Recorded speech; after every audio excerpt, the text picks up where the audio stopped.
Chapter 10 is called The Deadly Shadow. Okay, The Deadly Shadow. Hiccup was so tired he fell asleep immediately. All around the castle battlements, the nightly shrieking and the screaming of the Dragon Rebellion had begun, the exploding weapons, the whine of the arrows being launched at the dragon attackers. But while the sentries were on duty up there on the battlements, the rest of the prison was sleeping, witch, king, warriors, slaves and all.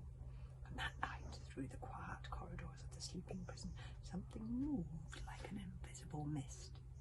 You could not see the shining mirage of their deadly shadow as it crept through the rooms like a silent doom, but he was there nonetheless, like death itself. He knew exactly where he was heading. Outside the dungeon entrance he paused, and his 3 heads sniffed with satisfaction, drinking in the smell of Hiccup. If you could have seen the shadow, you would have seen a gorgeous, shining, invisible tail disappearing down the stairs, going to the dungeon like the tail of a beautiful imaginary cat entering a mouse hole. But you couldn't see him.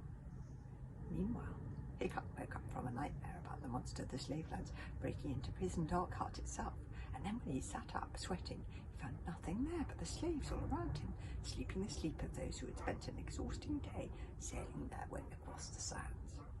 But what was that? He thought he heard a noise that was nearer than the constant din of the Dragon Rebellion outside. There it was again. He strained to hear the noise once more. Nothing.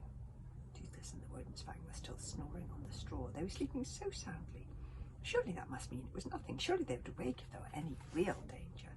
But still, Hiccup's heart beat as quick as a mouse. What was that noise? Was that the noise of nothing? He was just thinking the entire thing had been all in his imagination, when out of nowhere something jumped on him, wrapping itself tightly round his mouth so he could not scream, and he and the Woden's Fang and Toothless were wrapped around like a parcel and picked up off the bed. The Woden's Fang's ears were as purple as blueberries, and jumping about, pointed in all sides and waves so violently they threatened to rattle themselves right off the poor Woden's Fang's head. Danger! The Woden's Fang was trying to speak. Danger! Danger! Danger! But Hiccup had already realised he was in a dangerous situation. Hiccup tried to struggle, but his arms and legs were clamped by his sides as if by tentacles, or some strange invisible force so strong that he could barely move as he was inexorably carried off. He was so scared he could hardly think. How could he be attacked from inside the castle? What could this be?